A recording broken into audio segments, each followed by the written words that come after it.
Let's continue to grind to shine. The name is Law Nation. As the room fill up, be sure, and I mean just that, be sure to smash upon the like button. Let's continue to grind to shine. Let's get it.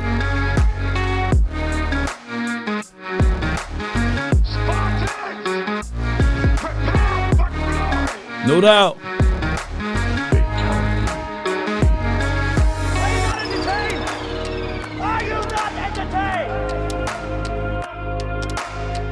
Come on. Mic check. 1, 2, and 3. Come on.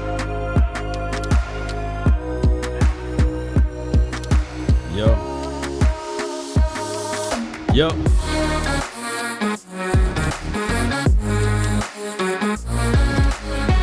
All right, appreciate everybody for tuning in. We're working it out. We're working it out one way or another. I would like to say this, Cowboy Nation, and everyone that's listening. The title is what it is. We're going to talk about the low positional picks, right? And that is, my friend, a situation whereas it will always be viewed as such. And the NFL Bleacher Report had an article about this earlier. And when we start talking about Mazi and we start talking about Luke Schoonmaker, they fall right in that tier 5 of the low positional value. So when you start to think about it, nobody was micro-analyzing Vince Wilfork when he was drafted for the Patriots in 2004. Nobody was micromanaging or micro-analyzing Dexter Lawrence when he was drafted for the Giants, because it's the Giants, for crying out loud. Defensive tackles, nose tackles tend to take a couple years to develop. On top of that, they also their impact and their value would not be tangible to the naked eye, especially to those who's not really in tune with this sport, if you guys get what I'm saying. And unfortunately, the Cowboys drafted 2 positions early with low positional value. And unfortunately, the Cowboys fans collectively, we're going to have those negative connotations about this, unfortunately. Cowboy Nation. Appreciate you, Kobe. Appreciate you, Carlos. Thank y'all for jumping in. Philly D, appreciate you for jumping in. Jay Worthy, thank you for being part of these type of episodes. So what's circulating around the net is Mazi's play, which is warranted, right? He's a first-round draft pick. Everyone have a reason, but results are what matter.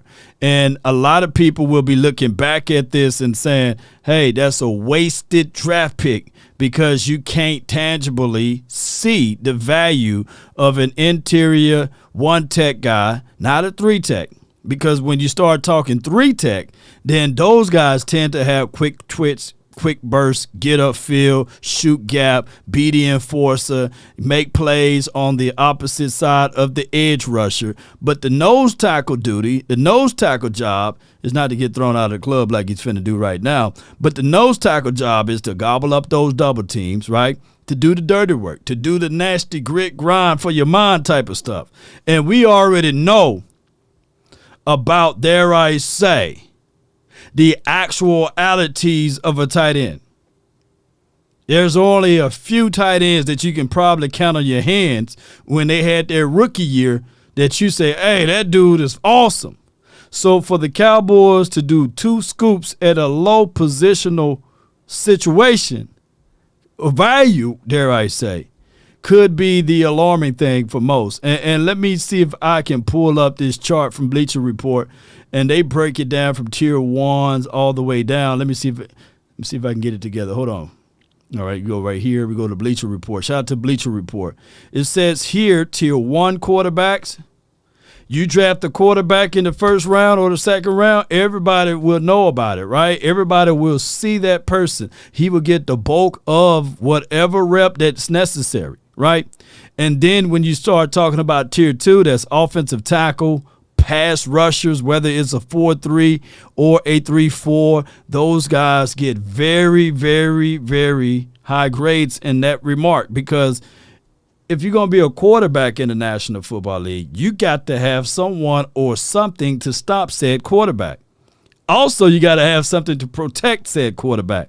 So I don't blame these reports saying that offensive tackles, pass rushers are in that category of tier 2.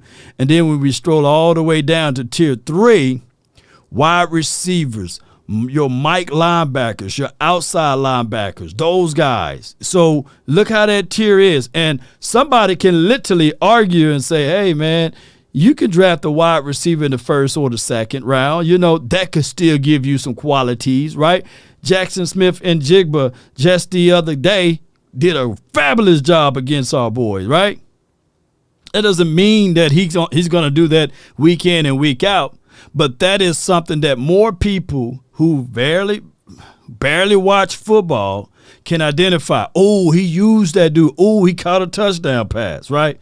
So those are easy things. And then, of course, with the new world that we live in, far as fantasy football, some people can say, hey, I got him on my fantasy team, right? 9 times out of 10, you're not scooping up defensive tackles for your fantasy team, right? But fantasy football done tarnished the league, in my opinion. All right, so tier 4, cornerback, safety, centers, tight end. So guess what? Lo and behold, we drafted a tight end, right? We did, right? And he's in a tier 4, and we drafted him with the second pick. So you guys get me what I'm saying. And last but not least, the tier 5 group are your running backs, are your guards, are your defensive tackles, and that's just what it is. We got a super chat, and I'm still working out the kinks. It's not populating over here, but lo and behold, I appreciate you, Brandy. Thank you so much for the super chat. Shout out to everybody on the Facebook group. I thank y'all so much for tuning in. Brandy says, Mazi will be fine. Growing pains. Cowboys are under more scrutiny than any other team in the National Football League. Yes, and we get it from both ways. We're going to get it from the 3-ladder, the 4-ladder network, and then we're going to get it from our beat writers who they got a job to do too, right? And then you're going to get it from the local radio stations because they may be, just like me, in their hearts of hearts, they may wanted one of those tier 2 guys. They wanted a tier 3 as far as a positional value, right? Someone that they can identify with, right? That can easily sell tickets, be that excitement, can be that flash player like dare I say, Michael Parsons, like a offensive tackle, like a wide receiver. Those guys going to get more positional value because people can identify with, hey, that guy at edge rusher off the edge made that sack. You know, all right, so that's just how they go. Let me see if I can fix this one way or another. Y'all bear with me. You may hear a little echo, but I got to do it this way in order to reach our comments. We built this thing. You may hear a little echo. There we go. And boom, bam. Boy, we building this plane, baby. One of these days, well, I don't have to build a plane, but one of these days. All right, JC says, let me see if I can pop this out. Appreciate you, bro. Appreciate you, my dog. Appreciate you for the super chat. JC says, shout out to you, my brother. Ready to see Mazi out there with our top dogs. Yeah, and here's the beautiful thing about this, JC. Here's the beautiful thing about it. You probably won't even see him on the first wave. It's going to be Jonathan Hankins, right? And then it's going to be other guys. It's going to be someone with the skill sets of, dare I say, Big Bo. He may be one of those guys to step in and step out. You know what I'm saying? And then you get Mazi. Then you receive the Mazi effect, right? So those are the things that people must understand and realize from there. Mazi, unfortunately, and I know that those are like fighting words to most people. To say that, man, you mean to tell me you drafted a guy to be a rotational situation? And here you go right here. Yeah. Now I can pull it up. I had to do it this way. I had to jump back and forth. I appreciate y'all, man. And that's just how it goes. Let's listen to this quick audio right quick. And these boys was discussing this, and this what made me put in this title, Positional Value. Out of the injuries, There's a Taco Charlton level scare and fear right now with Mazi Smith. That's the trending topic in DFW. He got turned twice. Stanback did a very nice job. He does a nice job on these games. Yeah, he did. He did a nice job of highlighting Mazi in the run defense. Last week, I could hear RJ Choppy talking about not drafting a defensive tackle, but they're coming for Mazi Smith on social media after his first 2 games as the first-round pick. All right, before they go any further with this detailings here, Cowboy Nation, I'm going to say this. Pump the brakes.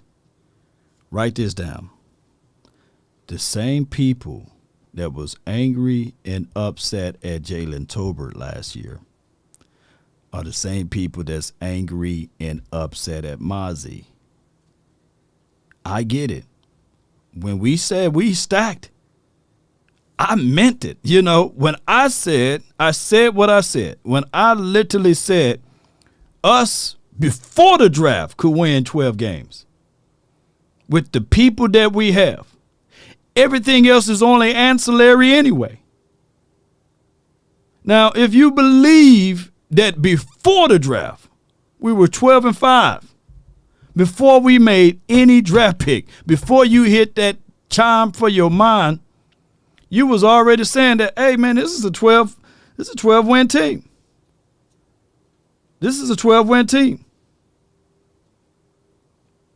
The Cowboys are not considering trading for Colts running back Jonathan Taylor because he don't. Okay, good. It was some news that came up on my timeline. So I truly believe that we looked and went into this draft and we said, how can we add extra paddings to our depths? And on top of that, put competition to those that's already here.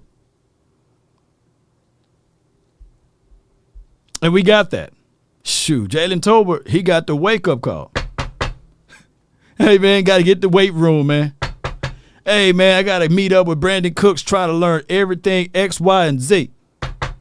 You see how all of this stuff works and operates now, Cowboy Nation and everyone that's listening? We got my guy, Cole, says 12-5 with Noah Brown as wide receiver number 2 last year. Yeah. And I ain't going to beat up Noah Brown. There's a whole crew of Noah Brown cousins and uncles, aunties after me because I talked about that drop he had in the doggone preseason game. You know, they after me, man. I'm public enemy number 1 to them. I'm not. Why you hating on Noah Brown? You know, worry about your own team. I was just, for context, I just wanted to see, was Noah Brown same Noah Brown? I just wanted to know because people were saying that was Dak Prescott. You know what I'm saying? Issue. Now it's CJ issue. For those who don't know, CJ Comp is Dak Prescott, right? You know, people said that, hey, he is a version of Dak Prescott. According to the people that was right around draft time, said he is a better version of Dak Prescott. Well, we'll find out what he's going to do with a weapon that Dak Prescott had to throw to. Shout out to Eastside Herald.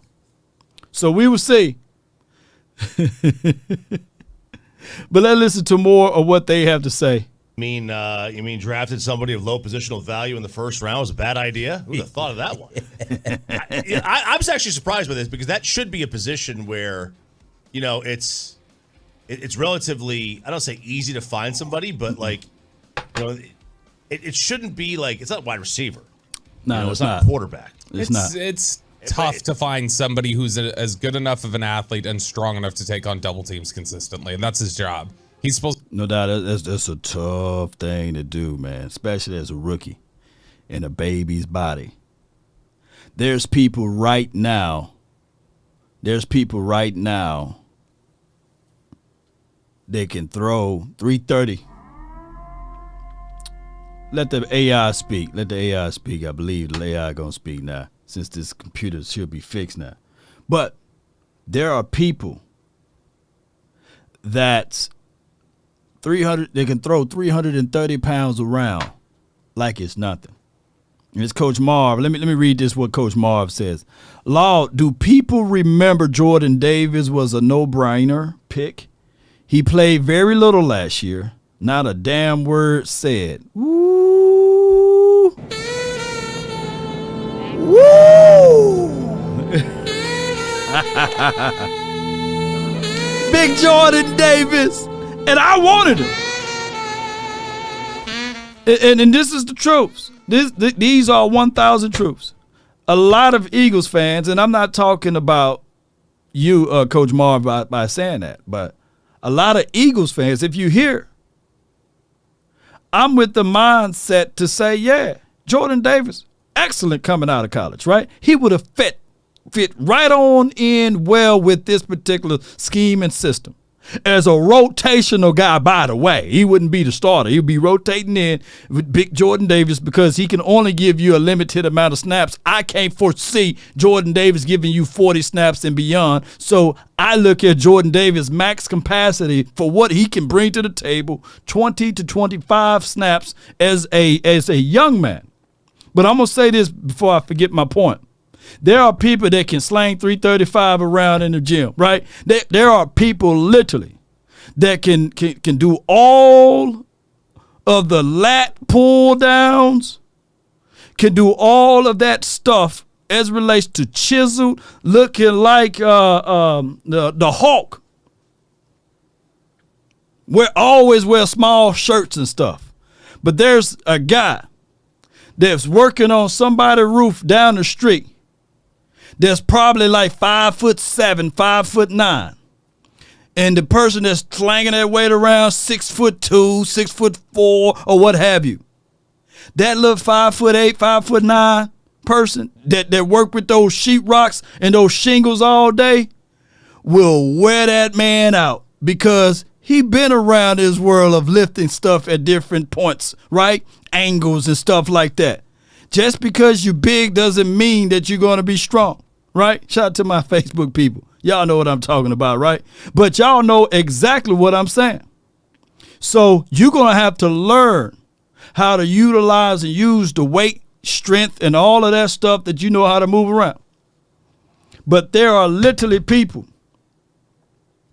that think that just because they hit the gym all day, just because they 320 pounds, or just because they can bench press 330, 50 times or whatever it may be, fool around and get one of those dudes that do that sheetrock all day and move those shingles all day, or way out in the country with them round bell square bell haze. Don't let them do you like this. Y'all hear that? They grab you one time, it's over with. Jay Lombardi says, shout out to Eastside Harold and the Bishop Sycamore Texans. Appreciate you, man. Appreciate you, bro. Appreciate you. Them shingles help. Yeah, two Robinson 24 said them shingles heavy. Yes, indeed. Shoo. Go get them, Young Buck. You know, Young Buck get folded up like a wallet or one of them folding chairs. And I ain't talking about the kind in Alabama. You know what I'm saying? So I'm gonna say this though. Mazi, he gonna have to learn. And it ain't nothing wrong with learning a few things here and there. Shoot, it ain't nothing wrong. Look, Mazi realized it was a wake-up call. It was a flat-out wake up, brother. You know what I'm saying? I'm about to say the other word. Wake up, brother. Shoot. Oh, you gotta knock louder than that. FBI, open up! Take him off. He took him off the screen. He took Mazi. Look, I'm circling it right here. Watch how he disappeared. Houdini. He took him out of the street. Those butt whoopings are the best. Ooh, they are the best. They are the best butt whoopings you can get. And I'm not trying to say that Mazi gonna forever be like this, because you will be a fool to think such, right? But he's gonna learn there'll be a time and a day where he's gonna sit back when he's in his second year, third year, fourth year. He's gonna be like, yeah, let me tell you about this story. Let me tell you about a time that I got wiped out of the screen. I was bench pressing 850, right? They had to make some special arrangement for the weights to be put on a machine. But that didn't mean a hill of beans, right? That didn't mean nothing. So What I'm saying is, and this is what I'm gonna say. This is my last point on the Eagles community. When we talk glowingly of Mazi, it's not to take a dump on Jordan Davis. It's not to take a dump on Jalen Carter. It's not to take a dump on Nolan Smith. All of those boys are good. You can have all of those guys that's talented. I'm old enough to remember that every year the Eagles, not necessarily the Washington and the Giants because they don't talk that stuff, but the Eagles, every year y'all profess that y'all are better. Every year. Oh, man, we got better DBs. Oh, we got better running backs. Oh, we got better tight ends. Oh, we got a better quarterback. Who remember? Carson Wentz, he's the best thing since sliced bread. He's the mixture of Aaron Rodgers and Drew Brees merged together. Y'all remember that? Where are they at now? We ought to do it ESPN 30 for 30, And the same breath and the same connotations that they have for Jalen Hurts, we'll be waiting. You know what I'm saying? We ain't leaving our team over here. They going to be moving the goalposts on their end. Hey, my guy Cole, he's so cold-blooded with it on Twitter. I think today was the first day that, Jalen Hurts made Sports Illustrated, right? And here's my guy Cole. He minding his own business, but he just wanted to let people know. Dak Prescott been on 4 Sports Illustrated and more. You know what I'm saying? And then here come the Eagles people. Hey, you know what I'm saying? Why you trying to take a dump on their quarterback? Blah, blah, blah, blah. They crying. You know what I'm saying? They literally crying about it. And all I'm sitting here thinking, you wouldn't know about it if you didn't follow him. He didn't tag the Eagles. He didn't do a hashtag Eagle. He just said, hey, Dak Prescott made 4 of them. That's the example. That's the example of someone living rent-free, right? Come on, because he didn't hashtag Eagles. He didn't at nobody, but they were all in his comments. It was funny. It's joy when I see it. It's joy when I see it. But neither here nor there. Before I get into playing that audio one more time, and we'll open up the phone line because I want to know y'all thoughts on everything. The craziest thing of it all is the absolute craziest thing of it all is that we be minding our own business and they be dropping in and listening and try to critique what we say about our team. We could be saying, yeah, man, Dak Prescott, we be speaking life into the brother. Then here comes the Eagles droppings, right? I can't make this stuff up. So it is what it is, man. It is what it is. Let me see. Shout out to Shakira Richardson. I'm about to say Robinson. She is one of the fastest ladies I ever seen in life, But it is what it is. Look at all of the stuff. Look, let me see if I can find that point right here. Tomorrow, here it is. Tomorrow we will be. I thought y'all was able to see it. Hold on, y'all not able to see it. Hold on, bear with me. Ooh, I'm messing up today. Boom, here we go. And here we go. Boom. So y'all can see what I was seeing earlier. Yeah, she is the fastest woman alive. Shout out to her. Round of applause to a Texas native.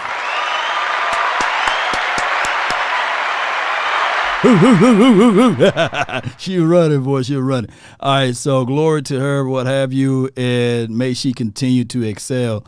Ernie got under people's skin today. He said Peyton threw 28, 15, 15, 23, 19, and 10, and 10 interceptions in his first 7 seasons. And he was bringing up this right here about Dak Prescott and how he get all of the hate from the outside and from the inside. But that's a whole nother storyline there.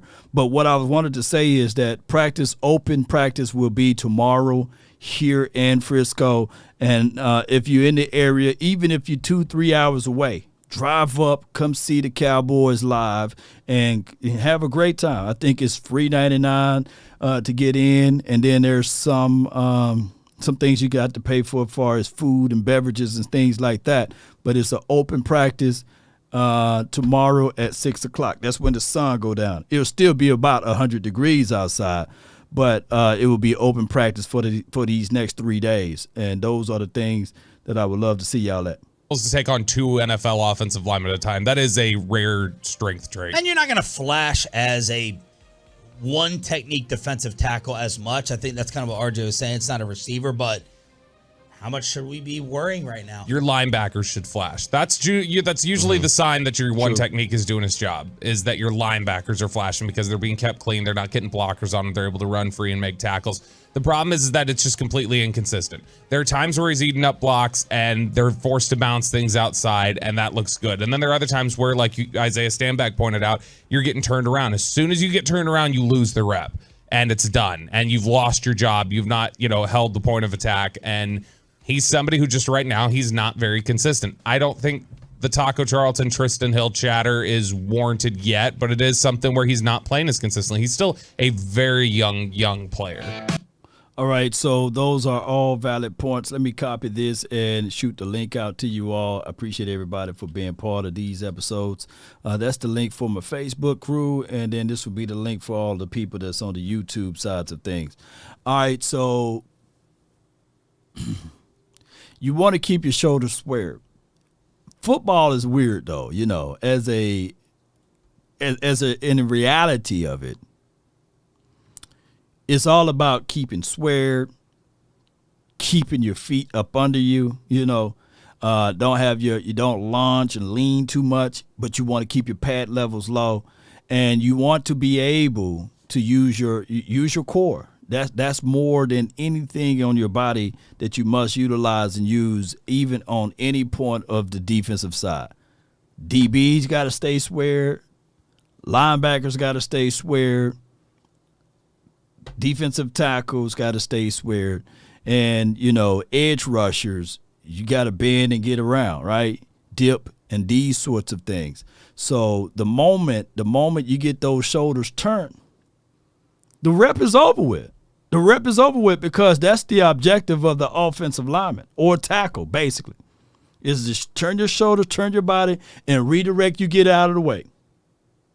And DBs, shoot, get your head around the ball. Don't twist your body too much.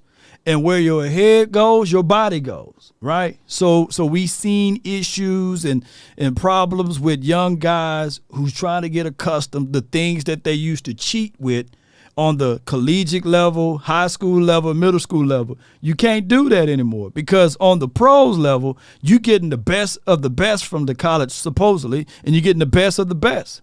Even from college, you're getting the best of the best from all of the high schools. So some of the cheat stuff that you used to do, you can't do it. You're going to have to be fundamental. You're going to have the techniques. You're going to have to get those things. Look, Aaron Donald, although his rookie year he had about 8-9 sacks or what have you, just a different type of animal.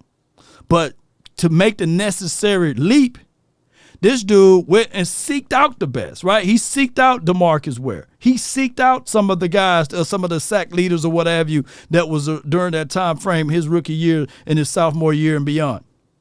And he was so crazy with it. Shoot, he said, give me some knives so I can practice my hands. So if I mess up, I'm going to cut myself, right? And dude was practicing with knives. So those are levels of dedication. There are tiers of this stuff, man. Rev says, yeah, fire shot. Appreciate you, man. Thank you so much, man. Thank you for the support. So those are things that Mazi is going to have to go through. Now, I know I talk heavy on Mazi, but let me talk about Luke Schoonmaker. We may not see the full potentials of Luke until year 2, year 3. Even though I believe he's the oldest tight end on this team. He's not the flash player. He's not going to be one of those guys that everybody say, hey, did you see Schoon? He may make an important block in a game, but it's not going to be to the height of a wide receiver or edge rusher or anybody or even a tackle, dare I say. That's just how the positional value goes. And I love the way, believe it or not, I love the way Bleacher Report broke this down into these 5 tiers.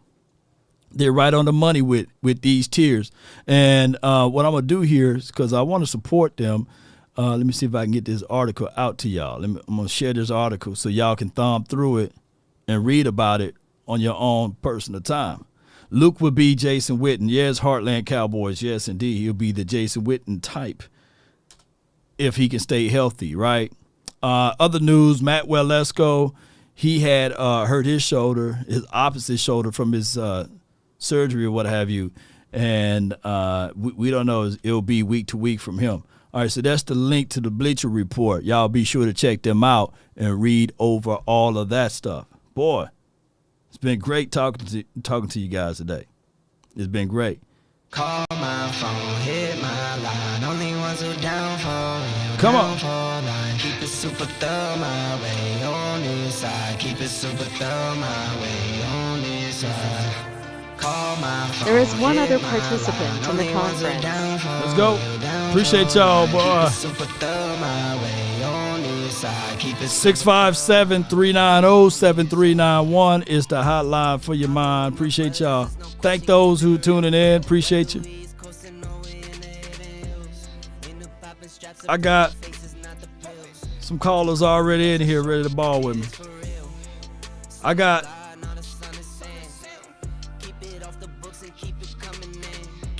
here we go. From the 214, Darius, you're live. Talking you? Yeah, dog, I can hear you, man. Talk to me. I'm gonna keep it short because I'm at work. No what doubt. I'm gonna say is, on the first three picks, you shouldn't have to do too much analyzation on. It should be real, in my opinion. Don't pull them out of it. That's just in my opinion. You shouldn't have to do too much, like studying on the first 3 round picks. And if you do, you probably want to get like a better scouting team because it should be like very simple. In my opinion, I would pick Darnell Washington over Schoonmaker. In my opinion, Right. it's in my humble opinion. And if you look at Darnell Washington, he looks very good. He over there with the Steelers. It's just my opinion, man. I just feel like we picked Schoonmaker a little too high. I'm not saying we should have picked him at all. I'm just saying that the number 2 pick was a little too high for me. But time will tell. That's pretty much it. Okay, and what was your observation on the first one, though? You know, Mazi. Oh, Mazi, I feel like that he might come along earlier. Well, not early, but later in the season. Right. Like towards maybe a week, maybe week 8. You know, towards later in the season, he might start to like show like real flashes. I don't really have a problem with Mazi. Right. I feel like the people that's going hard on Mazi right now, they may regret it later and they may love him later. You know what I'm saying? And that's kind of fake y'all. Yeah, when they see the bigger kinda fake picture. Yeah, it's kind of overanalyzing him. Yeah, man, that's a good observation, Darius. You know, I know the bet that you and I got with the old Luke Schoonmaker, but I believe. you know, I'm trying to hold on to it, man. I'm trying to hold on to that cornbread, bro. I'm trying to let that cornbread cook a little bit longer, fam. You love it a little bit. But yeah. Yeah, man. Hey, have a productive day at work, man. Appreciate you, Darius. How you too? Yes, indeed. He at work, man. That's what I love to hear, man. People jumping in and calling in from work. All right, I got JT. Then we have Coach Marv. JT, you're live from the 260. You're live on the Nation. Can you hear me, Law? I can hear you, fam. I can hear you. So this is something that I want to bring up, and this is actually an interesting comparison. Like, well, not even a comparison, just to give Cowboy fans some hope, because people are freaking out on Mazi. Yeah, they are. You remember the journey of Haloti Ngata? Who say that name again? Haloti Ngata. Oh yeah, Haloti Ngata. Yeah, big boy. Yeah. So people don't remember, I guess, completely how his career went, because when he came in, he wasn't like the like prohibitive starter. Like, he still shared time with Tilly Gregg. And then after like a few years or so, he got moved to defensive end multiple times. Like, people got to understand that playing nose tackle in the NFL, it's not just something that you just come in and like dominate year one. Like, that's rare. Right. Like, very rare. Yeah, because like when you come in, like, guys are just so much bigger and stronger than the guys you face in college. So there's gonna be an adjustment period. And like even like I said, Haloti Ngata, who ended up being maybe the best run-stopping defensive tackle of his generation, like, it even took him a few years to get him completely right by moving positions and sharing time. Like, it's gonna take some time. Like, I just feel like because it's the Cowboys, like there's always going to be a reason to just overblow it and whatnot. Like I think it's going to be fine. Like this is all making him better. It is. He two ways that can happen. Two things can happen. Either he can fold or get better. And that's just the thing, because they're gonna talk about the Cowboys' first round draft pick until the cows come home. Now, when I look at Aaron Donald, he phenomenal, right? Technically, I don't look at him as a nose tackle because he got more traits of an edge rusher / 3-tech guy. And forever in L.A. and St. Louis, whatever you want to call the Rams, they forever always had to go get bigger boys to put down inside to help alleviate some of the things or alleviate some of the pressure, right? To help aid with what he do, to complement with what he do. So I look at it like this. Mazi is the inverse of what that piece is. He's one of those big boys who may give you 1 or 2 sacks a season. Right.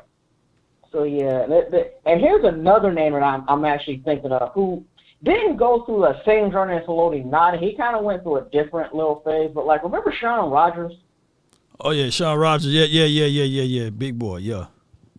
Shoot you. So, Shaun Rogers was a guy. I actually feel like his play style, Mazi's play style, reminds me a little bit of Shaun Rogers. Like, he's quicker, obviously, than Rogers was. But I think he kind of has that play style. I think people have to remember. So, like, even Shaun Rogers, like, when he first got into the league, obviously, like, it took time for him to develop. Like, he needed a quicker defensive tackle next to him. But, like, the Lions tried to make him, because they played a 4-3, 3-4 hybrid, they kind of tried to make him as more of a quick twitch defensive tackle when he first came in, which was not him at all. He was like 300 pounds. Yeah. So, like, I just think people have to realize, like, it's hard to play in the trenches. Like, it's going to take some time. Like, you're going to have to get beat up a few times before you learn, like, either stay high or, like, get low. Like, it's just technique stuff. Like, he's going to be fine. Like, sometimes when you get beat up, your jaw gets stronger. Yep. And you know, it is what it is. And if anybody understands or knows the value, believe it or not, is Mike McCarthy. You know, we call B.J. Raji's, right? The big Cullen Jenkins, you know, he knows what to do with those big boys, and he knows the value on that, believe it or not, even though he's an offensive coach. I think that he saw what the Cowboys needed, and Mazi, like we all say, is not the sexy pick. You know what I'm saying? This is the pick, the lady with the big elbow. They can cook some good food. You know what I'm saying? Or the lady that you call, you know, Sneaky Link. This is what it is. You know, unfortunately, this is not the sexy pick. And people trying to make it one, and they trying to turn Mazi into something that he's not. He's not going to be like the D-Ron Paynes type that will give you 8 and 9 sacks or what have you, quick twitch inside the middle. He can develop to be that type, but for right now, he's going to be more of, hey, he's going to get bigger. He's going to be the guy that moves stuff out of the way and allow other people to eat. Right. There's just, I think it's literally just because it's the Cowboys. Oh, yeah. I think that's yes, indeed, man. Yes, indeed, because of the Cowboys. You brought up Vince Wilfork, actually, as a name. And it's what you said about that is, like, Vince Wilfork, really, the pressure wasn't really on him like that just because they already had so many other studs on defense that literally all he had to do was just be a nose tackle. Just go in there and follow the trenches. Like, cause we've got Harrison, we've got Ty Warren, we've got, what's the other guy, Richard Seymour, we've got the linebackers. You know, we've already all those pieces. Just go in there and handle the trenches. Like, it's going to be fine. Like, it's going to take time, but, like, as usual, like, everything that happens bad with the Cowboys gets blown out of proportion. It do, man. It's going to be okay.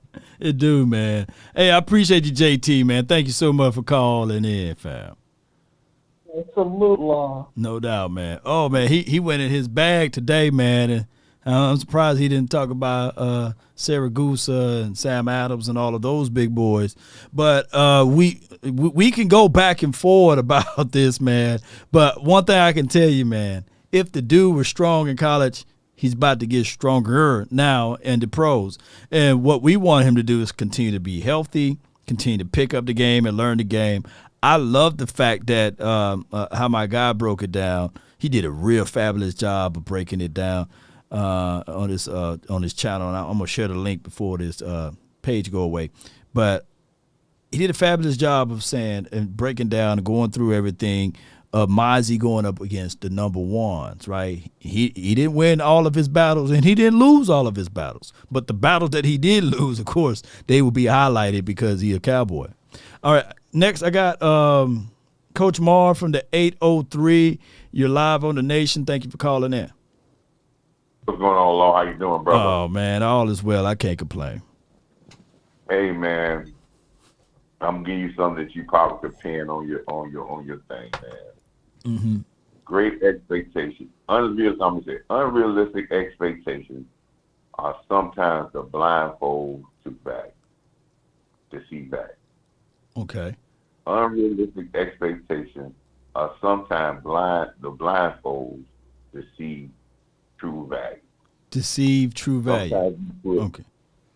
Sometimes we put unrealistic expectations on anything. Yeah. We blindfold ourselves and seeing the true value.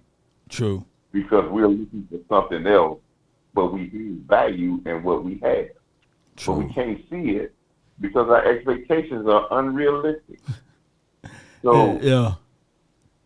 I tell people with this is that we're the overreaction of this is in preseason game 2. Yeah. As a rookie, you're gonna have ups and downs. You're gonna have he's probably played more plays in this last 2 preseason games that he's probably gonna play in the regular season.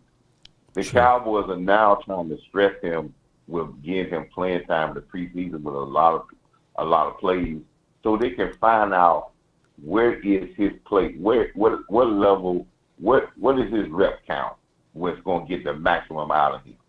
And as his career goes on, his rep count may get better because he will get a breath to do certain things.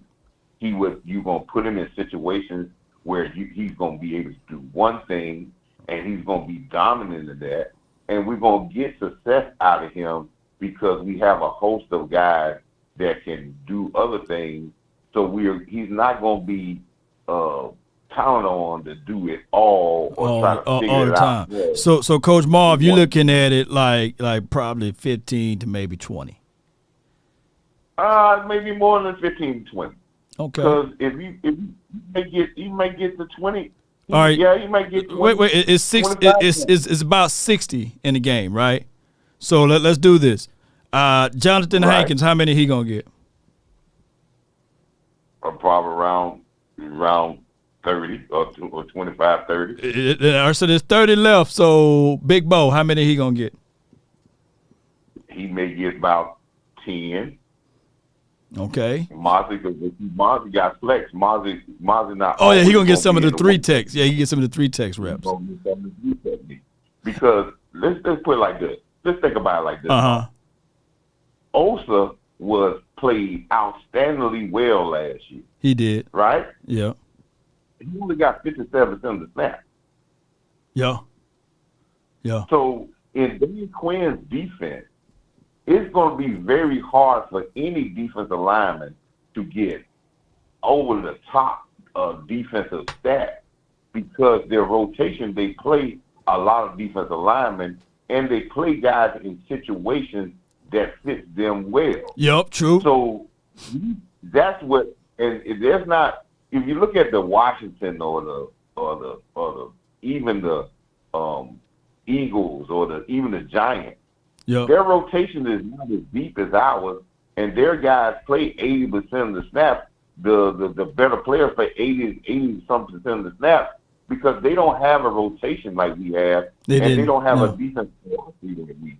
I think that they were bigger inside though. Like when you had Allen, Payne, and then they got issues, so they went and pick up a Ridgeway, and Ridgeway gonna give you about 10 or 12 for the Washington team, and that was good for them, right? Because that was a necessary pick that they had to do. Payne and Allen gonna play. They gonna play 80% of the snaps. 80%. They're not gonna have a defense. You're not going to have a defensive tackle and Dan Quinn in this situation that's going to play 80% of the snap. I can tell you like this. Parsons didn't play 100% of the snap. You've seen a lot of when Parsons was on the sideline. So this is where the value you're gonna see in Mazi is when they get into their full rotation and they find out the things that he actually does very well, and they put him in situations like that. See, this is again, Law, when you take young players. Young players, you don't just go out there like Jalen Tolbert. Yeah. Jalen Tolbert, but you don't go out there and throw the whole kitty caboodle out there and say, do it all. Do it all, yeah. You find out what they do well, and you put them in that situation, and as the season goes on, they get confidence of doing that well, and then you start to see the growth of a player gets better and better and better as the season go on. Mazi is going to be better after week 3 than he is totally now. It's going to take him some time because he's still learning and he's still trying to pick up the speed of the game.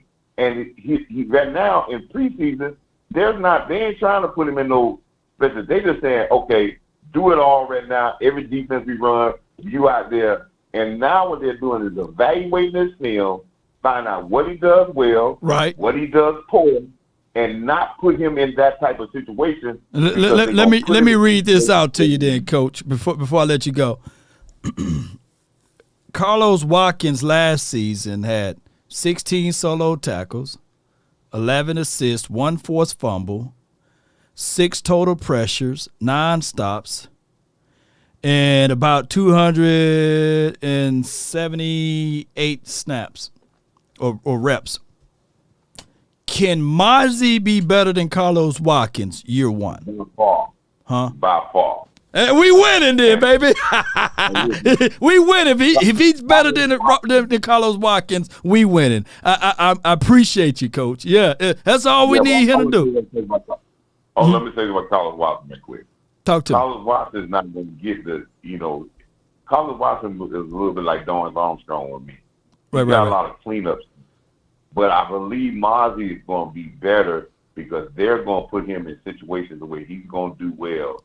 And we're going to see some things that he's going to do well, and they're going to safeguard the stuff that he doesn't do well because that's how you develop football players. But like everybody else was saying, this is all about the Dallas Cowboys. But I would say again, unlisted expectations is the blindfold to value. No doubt.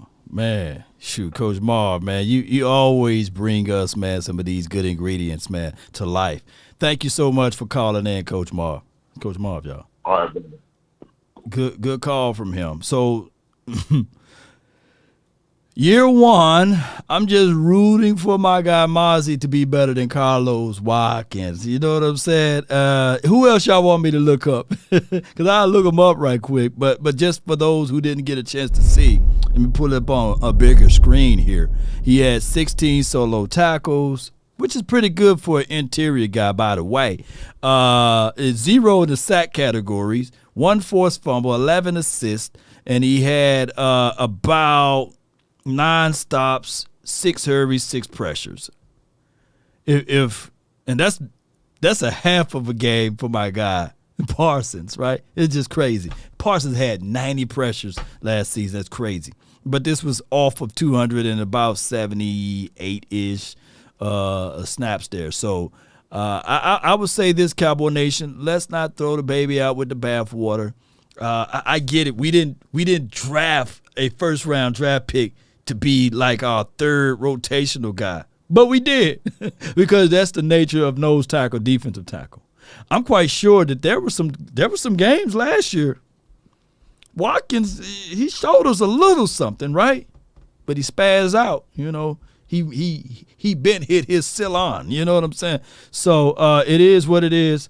He said, look up Tyrone Crawford. What year though? What year? Because Crawford, he was the last guy to. I'm going to let this other caller on, but Crawford was the last guy to have on our team to have about 5 or 6 sacks from the interior. So and let me see what year that was. That had to be, I want to say year 2018 or something like that. It's just still thinking over here. That's 2020. He got hurt that year. I want to say 2018. He had about 5 or what have you, and then he spazzed out. And then that's when we was like, hey, he had 6. I don't think that we had a person from the interior with this much since he been gone. That's 2018. I could be off. Osa had about 4. So he the last guy that had 6 sacks from the inside, right? Shoot. So we need better production from the interior. So if Osa can give us his production, but I want Osa to do more than 6. I'm praying and I'm hoping that Osa can give us 9 or 10. That would be nice. That would be nice for us, man. If we can get double-digit sacks from the interior, that means that, hey, Mazi did his job, Hankins did his job, and of course, Big Bo did his job. If these 3 techs can get home, we already know you can book it. Parsons going to get you double digits. Sam Williams is chomping at the bit saying, hey, give me an opportunity. I can be a double-digit guy. Out of 270 reps or something like that for Sam, he had about 4 sacks, 2 forced fumbles. Unbelievable numbers with a spoonful of reps. D-Law, I just gave up on D-Law being a double-digit sack guy. But what D-Law brings to the table, I'm talking intangibles now. He'll slap you and the ball fall out. You know what I'm saying? He would stop the run. So D-Law, he's still a top-tier edge guy. It's not all about the sack sometimes. All right, let's go to I got Nation. You're live from the 682. You're live. What's up? How you doing, man? All is well. Can't complain. I'm glad that I went forth or whatever, because after I heard the radio fans talking about Mazi, I was ready to spaz. That ain't no lie to you. I was. But let me ask you something, bro. What do we drive Mazi to do? To be a run stopper, to take on the double teams, to be that enforcer on that end. He is a guy to allow others to eat. Now, unfortunately, on his display there, it wasn't the best, right? But I look at Mazi as a trim interior nose tackle. He's not that fat, blobby guy like 350, 380. But we got that. And I ain't talking about Big Bo, but we got that out of Big Bo, and we got that out of Jonathan Hankins. It's just not going to be – he's going to be more of the trim guy that's going to be fit down inside. Okay. Mm-hmm. So why is our own fan base expecting him to be a pass rusher / pressure type of guy when he's just there to stop the run? Me personally, I simply don't get it at all, because he know what he was drafted for. Mm-hmm. Dan Quinn know what he was drafted for. Michael Parsons know what he was drafted for. Yeah. Shit, if you watch the draft, you know what he was drafted for. Stop the run. Again, the radio show themselves were excited for drafting Mazi Smith, because we all knew as a community, my bad. Mm-hmm. No, you good. What he was drafting Mazi Smith to do. Mm-hmm. Now, again, why is this the same fan base expecting him to be Aaron Donald in his second preseason game ever? Now, again, it's preseason. Preseason. So why are y'all expecting him to do numbers like it's the regular season, okay? It may just be me, but I'd rather Mazi get his butt whooped the whole 3 games of preseason and do well in the regular season, okay? Now, it's not the starters at all, right? Right. Sam, he didn't do that well either. He didn't do that well, but he was out there learning, right? Damone Clark, he wasn't doing that well, but he was out there, making hiccups, but he's learning. If you ever played the sport of football, you know for a fact that you're not going to win every single rep. You feel me? Mm-hmm. I'm a retired offensive lineman. Okay, there's going to be times where the offensive lineman is going to get his butt whooped, and there's going to be times where he's going to win. So I'm just very frustrated as why people are expecting Mazi Smith to be a pass rusher when he's just there to, be a run stopper. He got his butt whooped. Yeah. I understand that. But why is our own fan base, the 3 out of 4 Lighters Network, I get that because he's a Cowboy. Yeah. But why is it our own fan base targeting him and talking down on him on a preseason game? Oh man, with no strategy, no scheme, no plan, no tape. They literally work on their own craft. So when the regular season come in, there's going to be strategy, scheme, and tape. They'll say, okay, this is what this offensive lineman like to do. He's good with his hands, or he good with his feet. He like to lean this way, or he tend to do these. You learn tendencies and things like that, and then you will fight against that from a defensive strategy. But now it's all about just picking up the plays. I can see Mazi, he was thinking, right? He still got issues with hand placement, pad levels, redirecting. He still got issues. People think that these guys are all polished products. No, these are raw guys that's out there. There's only going to be a few guys, and normally those guys are drafted in the first 10 picks, right? Like what Will Anderson did. You saw what Will Anderson did? Mm-hmm. That's the expectation. That's what you're supposed to do. You know what I'm saying? You're supposed to slap through the doggone offensive lineman and run it back and get to the quarterback and make him fumble, right? If you're the 4th or the 5th overall draft pick. That's what you're supposed to do. Mazi ain't supposed to do all of that. If he was that type of wrecking ball, he would have been drafted in that spot. But he was drafted in the late end of the first round, which collectively, those who do the scouting report and draft stuff, there was only about 12 to 15 true first-round grades on players.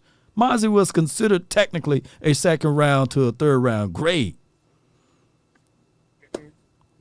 But it is what it is, bro. I just don't know. That aches my skin because it's just like, I don't know. That's like you expecting a Honda to be a Porsche. That shit don't make no sense to me. It don't, fam. I'm gonna go. But I just got 2 things. I don't know. Stephen Jones got hurt, but who was that second tight end that was doing just as good? It was Stephen something.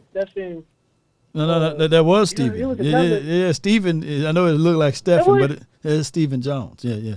John Stephen, I meant to say. John Stevens. You got me saying Stephen Jones. Yeah, John Stevens, man. My bad. Yeah, you good, bro.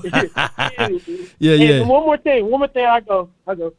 So if everybody thinks Joseph is not doing nothing as a cornerback, do you think that Dan Quinn's probably going to try to finesse him into being a special team player and kicking JC out and letting Kevin take his spot? Oh, you talking about CJ, right? Kicking CJ out and then elevating CJ, Kevin Joseph. And putting KJ in his spot. Because he's really good on special teams. Do you think that's KJ gonna take CJ's spot? That's what I have to say. How about them Cowboys, bro? No doubt, man. Appreciate your nation. That's from the 682. I would say, man, from the boy, he gave me a lot to chew on this one. I would say this though from Kelvin Joseph. You're doing bad when you can say, hey man, look, hey, he broke up a pass, Hey man, it took 3 years to see that, But my thing is, if anybody need a great year, will be Kelvin Joseph, right? And I think that this should be the year that everything come together for him. He do have an advocate for him, and that is Johnny Bones Fossil. I think that he loves the ideal of Kelvin Joseph. He's so quick. He's such a great gunner. No pun. I hate to say that, but you know how he's a great special teamer, right? And I don't want to say the other word. So he's a great special team. He's always the first person down there, and he makes plays on special teams. So if I'm special team coach, I'm sitting here banging on the table. We got to have one. And then if I'm Al Harris, I'm looking at size. I'm looking at size. I'm looking at speed. And I'm thinking from a coaching perspective, Al Harris saying, hey, the light is going to kick on. He just need this opportunity. He need to build confidence. I can get him there. you know. So coaches, one thing I know for sure, they don't run away from that. They can see the potentials, but it just haven't manifested itself into it, right? Those reps, those valuable reps that we're seeing on the outside with Blandgott and Eric Scott, that should have been Kelvin at that spot. But they switched him over to the inside. So, man, all right, man, it is what it is. I got my guy Glenn Law from the 202. You're live on the Nation, man. Talk to me. Hey, what's good, Law? Thanks for taking the call. Long time, no time, man. No doubt. It's been a minute. Appreciate you, bro. Appreciate you. So, yeah, I didn't catch the very early part of your show, but I know everyone's freaking out over Mazi. They are. I do agree with some of the other callers. People do have to chill.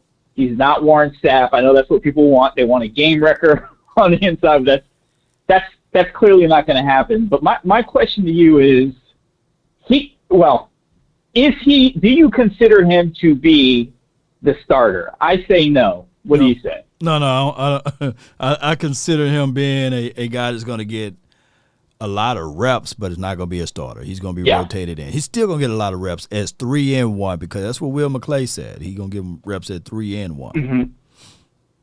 Right, but so you agree he's not as good as Osa, right? Oh no.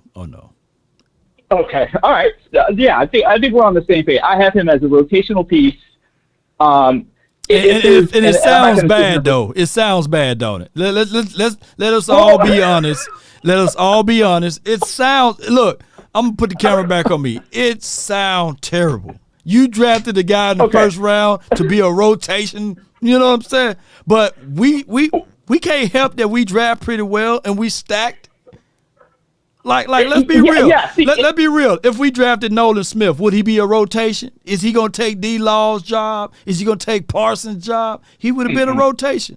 Let's say who else? Name me somebody else on defense, you know, who we could have drafted in the first round. Where he's going to start at? No, listen, that's the luxury of having a stacked squad. And it's okay for Cowboys fans to say this team is stacked. This is one of the toughest rosters, if not the toughest roster to make. I'd say from top to bottom, this is probably maybe top 3. I'll say top 3 rosters to make in the NFL. But that being said, I have no problem with him being a rotational piece. I think it's going to be good for a couple reasons. Number one, I'm not going to sit here and pretend that I watched enough defensive linemen play that I know what I'm seeing. I saw the highlights. You did a really good job of breaking down, a lot of the plays that he got washed out on. I think my thing is that because this is a stacked roster, he shouldn't have that pressure on being a starter, so he can get in there and maybe get in and be a fresh player. And he's going to make some plays, right? Yeah. Because he's going to make some plays. But here's the number one thing I want to know. Can we get him just to be stout? That's really all I want. I just want him to focus on being stout. And then like Coach Marv said, maybe later on in the year, when he gets his feet up under him, then he can start to add his own, tricks of the trade. What are your thoughts on that? Just be stout. I would love for that for him because by him putting on 3 tech and 1 tech hat, that's a lot on a rookie. Right? I would love for the Cowboys to look at him and say, hey, we just going to put you at 1. For the 2023 season, you're going to learn the 1 tech. We're going to make sure we'll give you a couple of moves. This is what you want to do, principles and things like that. And maybe that will increase, help him out better, build confidence. He needs somebody to smash up and beat up, out there on the field because he said he like hitting people. And be that Mozilla. But when you have too many things, am I Mozilla right now or am I the Flash or whoever else, what you want me to be right now? So it may be too many hats. I don't know. I that's the only position that I can tell you I didn't play. I didn't play no defensive tackle. I didn't play no doggone guy inside. So maybe it's going to take a while for him to understand where to be at and get upfield and these sorts of things. So it's going to be a minute, though, bro. I ain't going to even, lie to kick it. It's going to be a minute for him. Yeah, well, I will say this. Whatever I'm seeing when I watch the defensive line play, the one guy he's already better than, and this is just my opinion, obviously, is he's better than Bohanna. I haven't seen Bohanna make one play in a Cowboys uniform. I don't know if it's just me. I don't know how this man is just a shoo-in every year, because I'm like, this guy hasn't made a play. I mean, I think he's actually as good as or better than Bohanna. Whether that means anything or not, I have no idea. But, that's the guy I'll say I would definitely like to see him get more snaps than Bohanna. Well, we'll find out. And gradually, we want that. I want Bohanna to look at this thing and be pissed off and say, the Cowboys wasted a first-round draft pick because they got me. Why are you drafting him? I'm better. And I want that for that type of locker room to have that type of mindset for those boys to see themselves as the best. And hopefully this will be Bo's best year because he's looking at the young foot over there and saying, all right, he think he's better than me. Let me show them what I can bring to the table.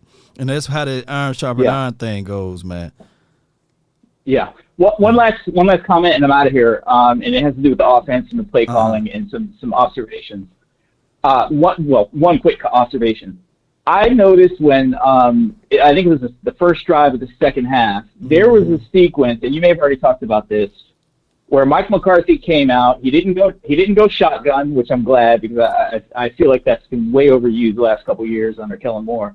But his quarterback was under center, and he had like two really strong bootlegs in a row, and that the play action was, the fake was so good, it was so well timed, two calls in a row, that I could totally see that the defense was off balance. And I think that's the one thing we're going to notice with Mike McCarthy is that I can tell he was getting in a little bit of a rhythm that I never saw under Kellen Moore. And I think the art to play calling to me is whether you are in a rhythm to where you can see the defensive coordinator is off balance. Yeah. And I think we're going to see more of that. So I was encouraged with the play calling in the second half. With that, I'll let you go. Great show. Keep on grinding. No doubt, man. Appreciate you, Glenn. Great observation. Great thoughts. And getting me thinking about X, Y, and Z. So, less is more. And play calling is better, too. We're seeing things with concepts, principles, schemes, and concepts out there. And hopefully we can continue to build upon that, have our few stash away plays. I want us to get to the point where we see that play, it looks the same, but it's different, right? You may have a shallow drag across the middle with Vontae Turpin. Then the next play, the same play, will be a stop route on the edge there because you thinking that he's going to drag across the middle. The doggone safeties or the DBs are all playing off or what have you, and you just hit them right then and there for a tunnel screen. I want to see those type of nuances in deep drags over the top with Brandon Cooks. I want to see that. And then reverse sweep out of the same packages. I want to see all of that, and then we get the opposing team off balance, and then we run the ball. I would love for us to see those type of things. All right, I got the 254. You're live on the Nation, way down there in Waco. You're live.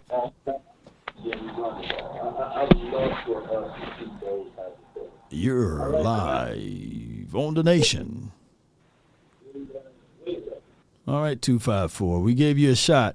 T, shout out to you for the support. Thank you. Appreciate you, dog. Wait a minute, that hurt my ears. That's what I like to do. All right, we got the 971. You're live. What's happening, Love? Nothing to it. Talk to me, man. Down here, I'm just down on VC, just chilling right now. Saw the game, man. Big Bo, he'll make the team, though. He need to share some of that way. He can play it off. Yeah. But I am excited about Sam Williams. Oh, yeah. I'm happy about he looked real good. It's time to start him. How do you feel about D-Law playing on the defensive line on the inside? Oh, yeah, down 3 tech. I mean, Law can play some of that 3. We converted more and more to this 3-4. You know, I know people saying 4-4 flat, but I'm looking at more of his 3-4.